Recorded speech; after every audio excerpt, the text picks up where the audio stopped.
Karena seandainya, ini saya mengatakan seandainya, bukan pasti, seandainya Rafael Struijk yang main, dia kan bisa liak-liuk tuh. Walaupun dari segi finishing kadang-kadang Rafael Struijk juga bisa miss. Tapi liak-liuk dari Struijk ini loh yang bisa mengganggu para pemain tim lawan di lini pertahanan. Betul kan? Dia lincah banget pemain ini. Nah, Ramadan Sananta gagal menjalankan perannya. Gol pasukan Indonesia yang dibatalkan kerana offside ketika menentang Uzbekistan. Jom sama-sama kita lihat. Ini adalah saat gol terhasil. Namun, gol telah dibatalkan kerana offside. Setelah diteliti VAR, pemain nombor 9 pasukan Indonesia telah berada di kedudukan offside kerana kakinya telah melebihi pertahanan kedua terakhir pasukan lawan. Dan walaupun dia tidak menyentuh bola, dia dihukum offside kerana telah mengganggu pemain lawan. Dengan itu, gol tersebut telah dibatalkan kerana offside. Sayang sekali kerana hanya sedikit sahaja offside. Sekiranya gol ini sah, sudah pasti lain ceritanya. Hak luck untuk pasukan Indonesia dan all the best untuk perlawanan tempat ketiga demi layak secara automatik ke Olimpik. Kalau lu nendang, nggak mungkin lu nendang pas kena bola ketendang terus lu tarik. Nggak mungkin, tidak mungkin. Ini kejadian sama Arsenal Rice. Siapa yang nggak tahu? Declan Rice sepersekian detik telat, bolanya dibuang dengan tidak sengaja dan penalti. Dan kemarin merah. Kalau menurut aturan, iya betul. Aturan FIFA, betul. Tapi seperti di Liga Inggris, wasit itu harus punya apa ya? Rasa keadilan bahwa ini ada unsur tidak sengaja dan tidak dilakukan. Pokoknya pelanggaran red. Itu yang terjadi di Inggris, maka dari itu karena kalian sering kesal bahwa kena tangan itu belum tentu hands di Inggris. Karena wasit diberi wewenang untuk melihat apakah ada unsur sengaja atau tidak sengaja dan lain-lain. Pagi ni rasa sunyi betul Sebab apa? Setiap pagi aku selalu dapat berpuluh-puluh DM daripada orang Indonesia suruh review game Indonesia. Tapi pagi tadi aku cek ada 1-2 DM je. Yang lain semua dah hilang. Inilah yang terjadi.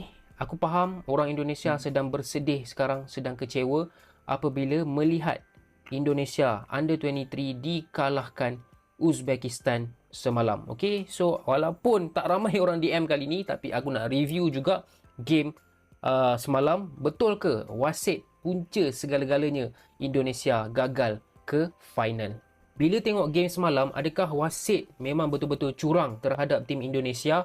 Bagi aku ada betulnya juga, tapi korang patut marah VAR jugalah sebab VAR banyak menggagalkan apa yang Indonesia dapat lah. Okey, dari segi wasit ni bagi aku decision macam dekat separuh masa pertama tu macam Indonesia dah dapat 2 kad kuning terlalu awal. Lepas tu ada yang dia bagi foul, ada yang dia tak bagi foul. Bagi aku adalah sedikit berat sebelahnya di situ. Tapi bila cakap pasal offside, mengikut aku, apa yang aku nampak memang offside. Memang kaki penyerang Indonesia tu terkeluar sedikit dan dia mengganggu keeper pada waktu tu. Jadi dia dikira sebagai offside position walaupun hanya kaki saja yang terlepas. Dari segi kad merah, ada 2 pendapat kat sini. Ada orang panggil 50-50 sebab even dalam Premier League sendiri, bila kau buat follow through, kau dah clear bola tapi kau buat follow through, ada orang dapat kad merah, ada juga orang yang tak dapat kad merah. Sebab tu aku panggil 50-50. Memang mengikut keputusan wasit. Dan bila aku nampak wasit pergi dekat VAR, aku dah boleh agak dah wasit akan pilih kad merah. Sebab kita tahulah kan perangai dia macam mana malam tadi kan. Okey, itu pasal wasit. Korang boleh serbu IG dia semua. Aku dah tak nak bincang pasal wasit. Aku nak bincang pasal gameplay Indonesia semalam. Walaupun betul wasit ada beberapa decision yang questionable, kena akui. Orang Indonesia kena akui yang mana Indonesia semalam permainan diorang yang paling teruk dan sepanjang diorang dekat kempen Piala Asia ni. Okey, lawan dengan Qatar banyak shot, 10 shot. Lawan dengan Jordan 20 shot. Lawan dengan Korea pun 20 shot. Tapi game semalam Indonesia hanya produce 4 sahaja sepakan sepanjang 90 minit. 4 shot sahaja, bukan on target 4 shot sahaja, menunjukkan ketumpulan serangan semalam. Kehilangan Rafael Struijk memang betul-betul terasa. Kredit harus diberikan kepada Uzbekistan. Macam yang aku dah cerita dekat preview sebelum ni, Uzbekistan ni memang tim yang susah sebab diorang ni ada pengalaman, diorang juga ada motivasi. 4 tahun lepas kalah dekat semifinal, 2 tahun lepas kalah dekat final. Tahun ni mesti diorang nak menang dan aku rasa diorang yang akan menang Piala Asia kali ini. Okay, Uzbekistan memang pressing gila, memang serangan bertubi-tubi. Sepatutnya bukan setakat 2-0. Mungkin boleh lebih 3 ke 4-0, tapi ada yang kena palang, ada yang luar sikit daripada gol. Jadi Uzbekistan memang a better team than Indonesia last night. Untuk fans-fans Indonesia, jangan putus harapan sebab korang masih ada lagi peluang untuk layak ke Olimpik Paris. Yang mana korang kena kalahkan Iraq untuk tempat ketiga. Okay, kalau korang menang game yang ni, korang pun boleh layak Olimpik. Okay, itu saja guys review aku kali ni. Kalau korang suka review-review macam ni, boleh tekan butang follow. Indonesia harus takluk dari Uzbekistan dengan skor 0-2. Dan menurutku memang kalau kita harus fair, memang Uzbekistan jauh lebih baik dari segala segi. Dari permainan yang paling menonjol itu apa? Dari individu ya. Mereka menang second ball, mereka menang duel every time, 90% menang. Plus mereka ciptakan banyak peluang, 5-6 kali latihan. Jadi ya, memang mereka layak karena kita pun bermain kurang bagus di pertandingan ini. Kita pegang bola aja susah, benar-benar susah. Kelihatan pemainnya panik, kelihatan pemainnya mungkin grogi, nggak lepas, nggak bermain enjoy, tidak bermain seperti lawan Yordania, tidak bermain seperti lawan Korsel. Berbeda jauh, entah apapun alasannya. Tapi gue mau bahas soal momentum. Momentum ini penting dalam sepak bola. Oke, yang pertama, kita harus dapat penalti. Oke, kan free kick keputusan awal. Wasit itu ngecek VAR. VAR itu sudah jelas, cek possibility penalti. Artinya keputusannya antara tetap free kick atau penalti. Titik. Apa yang terjadi? Bahkan tidak foul. Ini gue baru pertama kali semenjak VAR berjalan, gue baru pertama kali lihat keputusan seperti ini. Even free kicknya dibatalin loh. Gue gak ngerti. Padahal itu menurut gue sih penalti. Ya sudahlah. Oke, satu momen. Yang kedua, kita sudah cetak gol. Ini yang seperti gue bilang di preview, kita pasti bisa cetak gol lawan Uzbek. Walaupun itu peluang pertama, golnya pun jatuh dari langit, gue gak peduli. Kita bisa cetak gol dan kita buktikan. Ferrari, bam, offside seujung kaki. Gimana? Memang offside. Aturannya memang offside. Yang ketiga, sudah ketinggalan 1-0. Kita bisa kejar. Kartu merah yang gak perlu sama sekali, kaki sampai ke mana. Merah, layak merah. Bam, hilang satu pemain. Udah gitu persis setelah kejadian itu kebobolan, bunuh diri, bam, hilang. 2-0, kill the game. Udah nggak bisa bangkit. Menurut gua momentumnya di mana? Gol kita dianulir.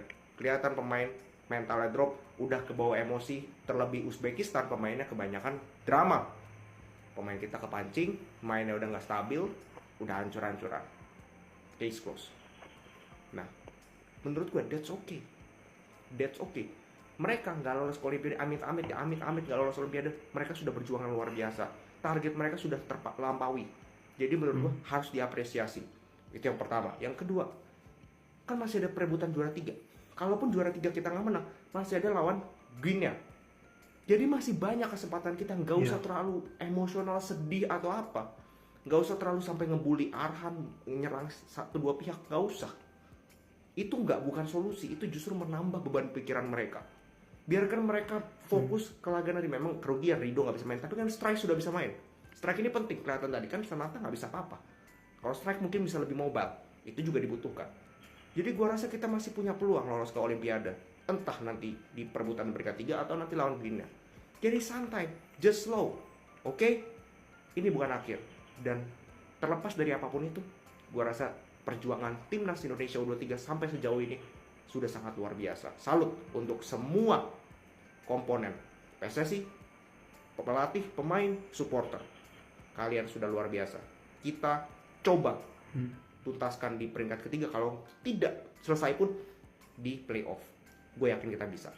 Segitu. Garuda muda dicurangi wasit. Indonesia kecundang 2-0 kepada Uzbekistan dan keluar daripada finals Asian Cup. Sejujurnya Garuda Muda tidak bermain ke potensi terbaik mereka hari ini. Permainan mereka jauh berbeza berbanding dengan game-game sebelum ini. Tactical Shin Taeyong lebih kepada bentuk defensif terutamanya di separuh masa pertama. Walau bagaimanapun banyak kekosongan kat midfield dan pemain Uzbekistan banyak membuat rembatan di luar kotak penalti. Dari segi serangan pula tak banyak yang berlaku kerana player asyik hilang bola dan tak ada idea untuk membina serangan. Serangan Indonesia yang paling bahaya pun ialah throw in daripada Arhan ke dalam kotak penalti. Tapi satu benda yang buat abang marah hari ini ialah beberapa keputusan referee dan VAR yang ke laut. Separuh masa pertama, satu foul ke atas pemain Indonesia patut diberi sepakan penalti atau paling kurang free kick. Gol Indonesia yang dibatalkan oleh VAR itu nampak offside dari sudut pandangan skrin. Yang paling tak masuk akal ialah red card yang diberi kepada Rizky Ridho. Yang pertama, sepakan dia kena bola sepak dulu. Lepas tu, kaki dia follow through terkena peha pihak lawan. Baru terkena bola pemain Uzbekistan. Pemain tu sendiri yang lari ke arah Rizky. Macam manalah nak tarik balik kaki dalam situasi sebegitu. Red card itu memang rosakkan segala harapan untuk Indonesia comeback. Kami sebagai jiran serumpun juga tumpang sedih dengan kekalahan Garuda Muda. Tapi kalian kena bertabah kerana masih ada lagi satu game kelayakan Olimpik hari Khamis ini. Bangkit semula dan fight, wahai Garuda Muda!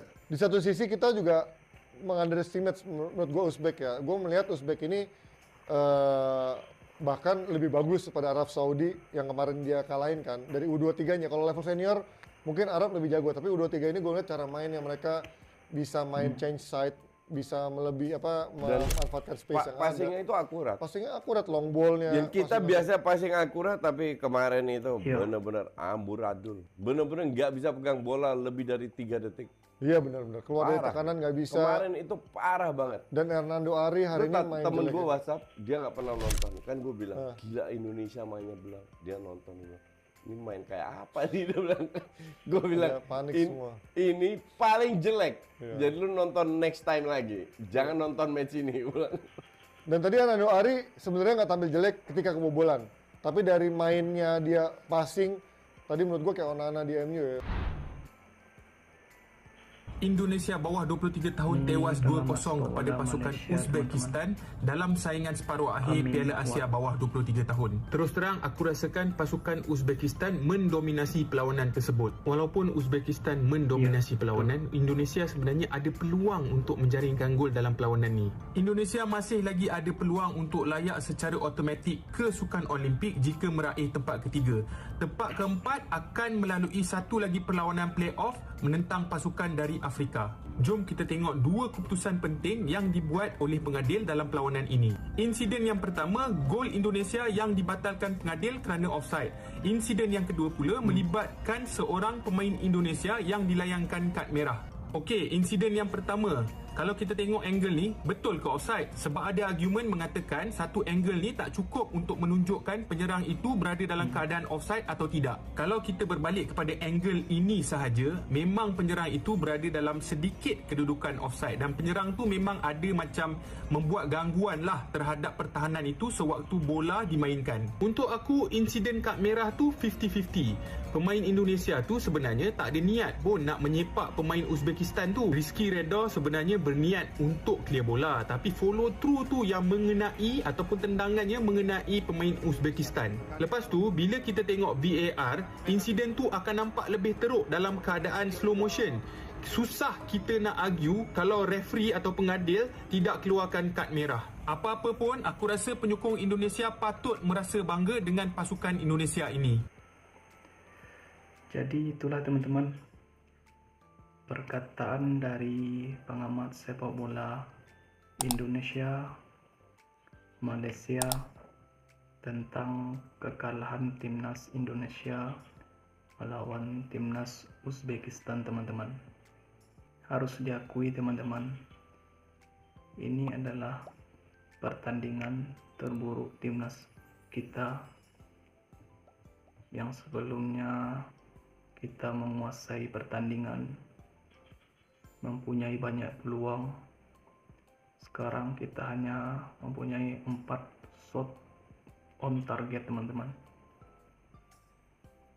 Yang sebelumnya kita mempunyai banyak peluang saat melawan Yordania, Australia.